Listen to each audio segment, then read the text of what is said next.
All right, welcome. So, if you're building anything in the cloud, I'm willing to bet you've hit this exact crossroad. You know you need a powerful, managed SQL database, but which Azure service is the right tool for the job? It's a huge decision. Today, we're going to break down one of the most critical architectural choices out there, Azure SQL Database versus Managed Instance. Let's dive in and figure out which path is the right one for you. You know, when you really get down to it, the choice, it pretty much boils down to this one simple question. Are you starting totally fresh with a brand new, born-in-the-cloud app? Or are you staring down the barrel of migrating a big, complex, on-prem workload? Seriously, the answer to that question is going to point you almost exactly where you need to go. Okay, so let's meet our two main contenders. And really, you should think of them less like generic services and more like two highly trained specialists, you know? Each one is built for a very specific mission. On one side, you've got the innovator, and on the other, the seasoned, battle-tested veteran. And here they are. First up, Azure SQL Database. This is your modern cloud-native builder. It's all about new development. It's designed for incredible speed, that awesome per-database scaling, and just simplicity. Now, on the other side of the ring, we have Azure SQL Managed Instance. This is our compatible lift-and-shift veteran. Its whole mission in life is to make moving your existing SQL Server apps as painless as humanly possible, promising almost 100% compatibility. Big difference, right? All right, now that we've met them, let's actually put them head to head. We're going to see how they stack up in a few areas that, let's be honest, matter to every single one of us architects. Deployment, high availability, and yeah, those key features that really set them apart. First round, the deployment experience. Let's get practical for a minute. How do you actually get one of these things up and running and hooked into your app? Because the experience is, well, it's totally different for each one, and it tells you a ton about what they were designed to do. So with Azure SQL Database, the whole process is built for one thing: speed. You define a logical server, you configure your database, pick your performance tier, and boom, you're off to the races. Connect your app and start building. It's literally a three-step dance designed to get you from an idea to coding as fast as you possibly can. It's absolutely perfect for those new greenfield projects. Okay, now let's compare that to Managed Instance. And this is a completely different story.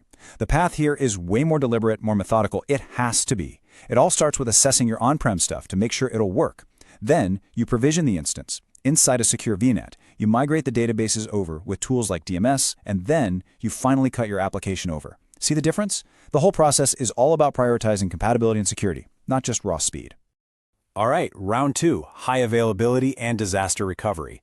Now we're talking about something that should be on everyone's mind, right? Keeping your app online and your data safe. So how do our two contenders handle HA and DR?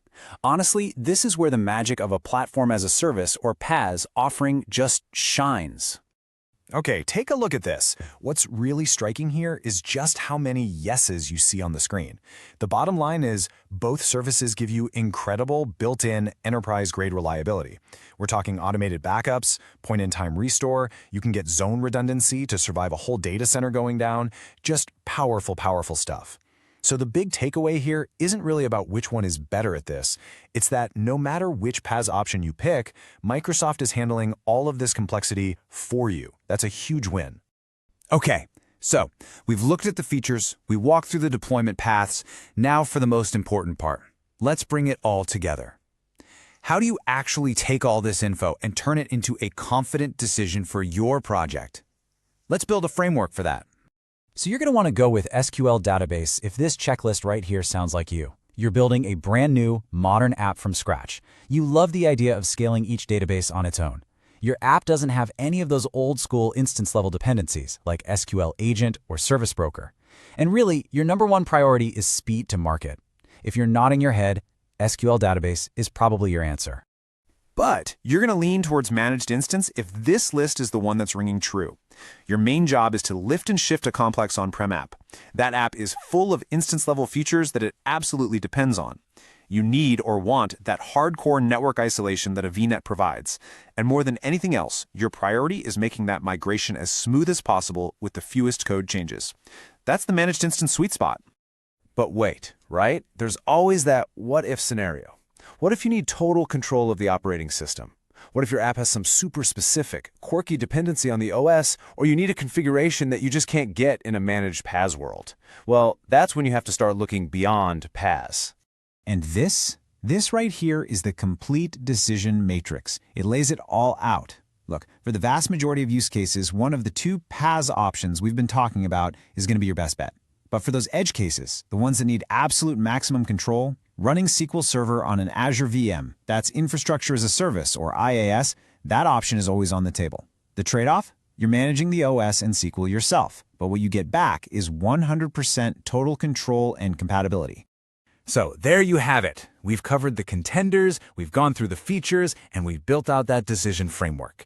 And I think it's pretty clear by now, right? There is no single best answer. There's only the best answer for your specific workload and for your architectural goals. You know, if you remember just one thing from all of this, let it be this quote. Your choice here, it's a strategic one.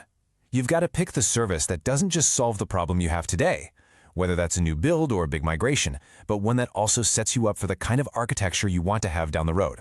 So now the final question really is for you. As you're looking at your own projects, at your own data, all of it needs a home in the cloud. So after seeing all this, which home are you going to build for it? Thanks so much for tuning in.